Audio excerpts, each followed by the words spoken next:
Paetz here from season 11 of Alone. Today I'm going to quickly go over the last episode. So it's episode 6 called Murphy's Law. And it's a pretty good episode in my opinion. So if you haven't seen that, go check it out and then come back here and watch this. But it starts with Timber. And Timber made this amazing shelter with these huge logs. And that's all he had out there. So he had to cut these huge freaking logs like this big around. And I'm telling you right now, those logs up there in the Arctic are dense. So every one of those is more than 100 pounds that he hauled over there. And he built that super freaking tight A-frame shelter that I'm very jealous of. It looks really, really nice. Timber, you did such a good job on that thing. And then from hauling that moose and building that amazing shelter, he's feeling the effects of that. You can tell he starts to make a bed and he kind of loses it a little bit and just says, pick this up some other time. But he's in a pretty good position. I think if he chills out, he could probably recover from where he's at right now. I think we all had rough days out there where we felt like just drained and didn't want to do much. I mean, there's a few of us this episode that kind of have that. So but Timber's been busting his butt and he's not feeling that good. And then it cuts to me doing an auctioneer sequence and auctioning off a piece of amazing Arctic firewood for $42, I believe, and just being sort of stupid with the camera, trying to keep my spirits up, I guess. And then I go fishing. I catch this pike and I very, very carefully hauled it in, grabbed it by the back of the neck where they're kind of stunned, and then in a brief lapse of judgment, I lost this damn pike. And you would think the internet's not very happy with me for losing that damn pike. I'll tell you that. So I lost it. And now I'm apparently condemned to the hottest parts of hell for eternity because of it. But hopefully I can make a comeback from that. And after me losing that fish, it cuts to Jake. Jake makes this awesome pipe out of clay, and I think he said a dogwood shaft, and he's smoking kinnikinnick in that thing. And I thought that was pretty badass. And I did the same sort of thing. I was smoking Labrador tea leaves, and it was just like at the end of the day, it was a reward to just something to look forward to before I went to sleep, and it added something. So Jake did a very smart thing making that, plus it was awesome. So Jake tells us about a constipation issue he's having. You can see it in Jake's face. He's freaking serious right now about this. I really feel bad for Jake, and I'm sure he's throwing the entire kitchen sink at it to try to fix it. There's ways to remedy that, and I'm sure he tried these, but Labrador tea is known to help with constipation, and there's a little saying, it's called white if tight, black when slack. So that means if you eat white ashes, it can help with your digestive system and help you get unstuck. And if you have diarrhea, you can eat charcoal and that will help with that ailment. So that's just something to try to remember, and I'm sure Jake tried that. There's just times when it gets so bad you just can't do anything about it, and there's plenty of people out in the real world with access to doctors and hospitals, and it happens to them too. So we've all been there, and he has no store-bought laxatives, so Jake's in rough shape, and he's pushing through, and he's doing a lot of cool stuff. He makes fishing line, a leader rather, out of I'm guessing it's Kevlar. He says it's made, bulletproof vests are made out of it, so I guess it's Kevlar in his shoelace. So he's got this Kevlar leader and an indicator made out of some sort of wood, probably spruce, and then a paracord line attached to that. So he hooks this fish, sets the hook on it pretty hard, and something breaks, and he has to swim to go get his rig and his treble hook back and his Kevlar leader back. So he does that, gets it back, and I can imagine the river at that point is pretty damn cold. And it was not warm out, if I recall, day 20 or 1 or 20, whatever we're at here. But Jake recovered from that. Cuts to William eating birch bark, boiling it and eating birch bark, which is pretty awesome. The birch bark is just something different to put into your body, and birch is naturally medicinal for a lot of things. So I'm assuming not only did he eat that birch bark, but he drank the tea made from it, and who knows what kind of benefits he got from that, because birch bark in general is very medicinal and very healing for a hell of a lot of different things.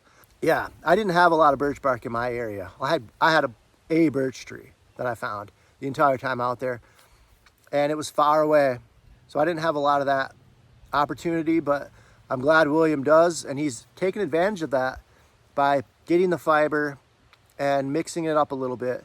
Because if you just eat one thing constantly, it can get old and monotonous, and a varied diet is extremely helpful out there. So William's eating that.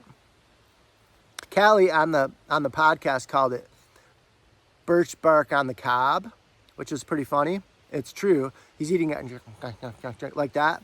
But if you haven't listened to the Alone podcast, the official Alone podcast from the History Channel, it's on Spotify, Apple, iTunes.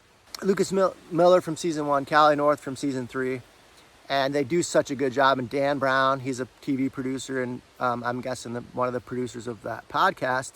And they're all super nice and awesome, and they give really good insights. So check the Alone podcast out. And we're going to continue along here with Sassy, the pine marten. William names the pine marten Sassy because it's got quite a mouth on it, and it's eating all of his food. It gets into a smoker, eats all his pike he had dried and stored up, along with the gray jays, which he mentions are probably the most aggressive jays he's ever seen. And I agree, William. Those jays are out of control up there. They sense that you might have food. They like follow you around. If I was walking down the bank, they suspected I might be coming into fish or something, they were like on me.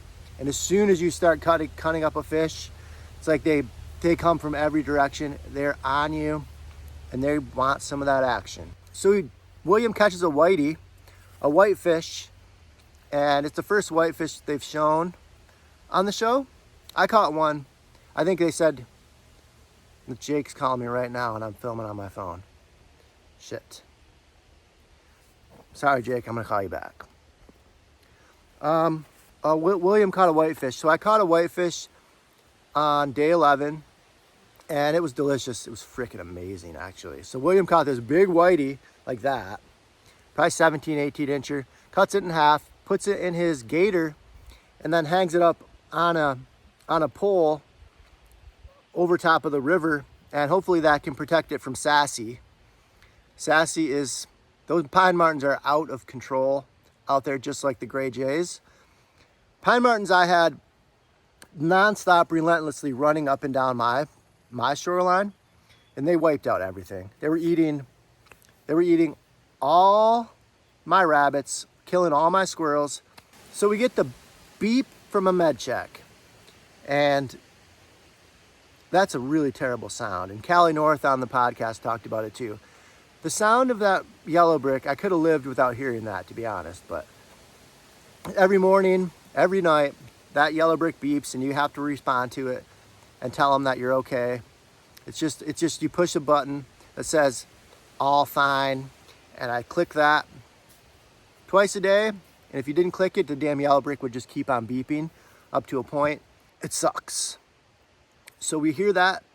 It tells Jake and everybody else that there's a med check coming. And we all get our med checks. It's kind of a stressful moment, and Isaiah's looking like he's not feeling good. Jake's definitely not feeling good. He discloses that to the doctor out there, and they pull him, which sucks. That's got to be the most powerless feeling ever. I can just imagine you go through all the stuff to get on the show, all the stuff to prepare for the show. It's like over a year, and it could happen to any one of us out there, and I'm so sorry. But Jake did some amazing stuff out there. Super sad to see him go.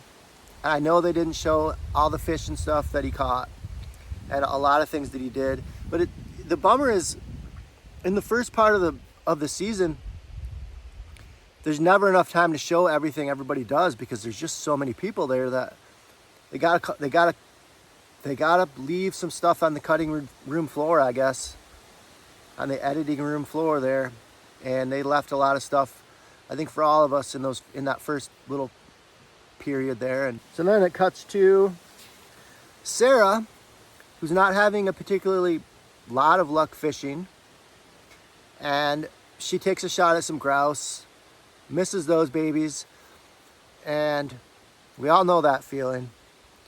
Sometimes you draw back on something and it's like you start getting target panic, more so in the alone situation than even out in the real world, because there's so much riding on that shot and it's easy to miss. I mean, we all saw me miss that damn duck.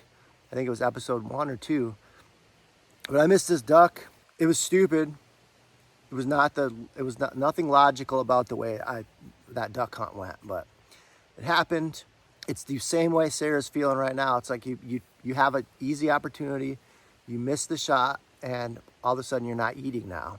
And it affects you mentally. It's like you start questioning, how the hell am I going to dig myself out of this hole and keep surviving if I miss shots? And every time you miss one, it compounds and it gets harder and harder to actually shoot something. She eventually starts having a hard time with herself, and you can see it. And the next day, her camera wasn't rolling, but she shoots 2 grouse. You can see it on her face as soon as she turns her camera back on. Her face is bright and shiny, and she's got a little bit of a smile going, and she's super proud of something. And then she lifts up her arm, and there's 2 beautiful grouse right there, which is quite a bit of food. And she does it. I got a feeling hopefully it's gonna like turn her whole situation around. And the boost you get from getting a load of food like that is indescribable on this show. It makes you feel, you can go from like feeling complete garbage to feeling amazing and the world is your oyster in one brief moment of getting food. It's an amazing thing. It's lows to extreme highs to lows to extreme highs. Everything that happens out there affects you so much. And Sarah pulled herself out of her hole with 2 beautiful grouse, which is going to be fat and protein and everything she needs to keep grinding. And I really love Sarah. She's so good. She's super nice in person. She is awesome. Hopefully I get to see her this March. She's invited a lot of us participants up to hang out with her, to watch the Iditarod run by her house, party, and cheer on the dog sled teams. It's pretty awesome. So hopefully I get a chance to do that in March. And after Sarah, go to Isaiah. And Isaiah is looking like he's in pretty tough shape, judging by that med check. He said he's feeling tight in the chest and having a hard time breathing and sort of pain all over the place. And I'm surprised they didn't pull him too, honestly. He's feeling rough, and I'm sure it's because he spent the last 20 days building that big shelter and not really eating anything. And that will take a toll on you. So hopefully he can pull through this, but he finds probably the greatest gift any alone participant on season 11 could ever ask for, and that's a damn gill net. Like a factory-made monofilament gill net, which wow. That's a really good thing to have. An endless amount of food he can get with that thing. It's better than anybody's paracord gill net that they're gonna make. So if he uses that properly, that's food, amazing amounts of food.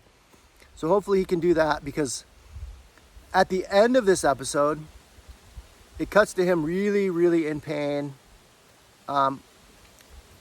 just doubled over, complaining about his chest and not being able to breathe and everything, and being lightheaded and whatnot. And he needs sodium and he needs protein, probably worse than anybody at this situation, but he just got a gift from the cosmos with that gill net, so hopefully it'll help him sort of recover from this, where he's at right now. But he's overall in pretty good spirits for not having really eaten much of anything. I think, I could be wrong, but I think the last thing they showed Isaiah eat was like a squirrel some time ago. So after Isaiah, so I break my glasses in this episode, and it was pretty much these, similar to these glasses. It breaks like right there, which is hard because when you put them on, no matter what you do, the lens just kept popping back out. So what I did was I took a piece of like inner strands of paracord, wrapped it around a stick, put it in a fire, and then it melts really freaking hot. And it almost like created plastic. The burning paracord like made plastic, and it sealed it pretty decent. And then I wrapped it with more inner strands of paracord and made pine pitch glue, and put that over top of the paracord to sort of seal it all together. And hopefully that will hold it. But that was my bush fix, spur of the moment. My glasses they're not for, I can see close up perfectly without glasses on. So I'm nearsighted, so I just can't see far away without them. So I need my glasses to be able to see and shoot at animals. So hopefully they're repaired for the remainder. That's enough about me. And again, I'm sorry, world, that I lost that fish. So that's kind of the end of the episode, but it goes to sort of a teaser for the next one. And it shows Isaiah really in pain and having a hell of a hard time. And it shows a moose on the other side of my lake, which I do hunt, and we'll see what happens with that. But it's a big freaking bull. And I go hunting for moose. And then it shows Sassy running out on the end of William's sort of food cache pole. Sassy's made its way along that pole, gets on his gator, and it's starting to get into it a little bit. So William's whitefish is definitely in jeopardy here.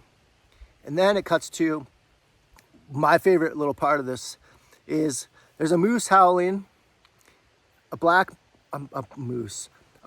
wolf howling, which I know that wolf quite well. And then it shows the timber, brothers, the time has come, hoo, hoo, hoo, hoo, doing his thing. So I can't wait to see what Timber's skit is, where he's doing that. But we've all seen it in the teasers and the trailers for the show leading up to this point. But we finally get to see what all that's about. Timber's up to something. He's got torches going and all sorts of stuff. And he looks like he's feeling better. I mean, he was feeling a little off. And if Timber's out there doing that sort of thing, he can't be feeling too bad. So that's maybe a little foreshadowing for Timber. But I guess that's it.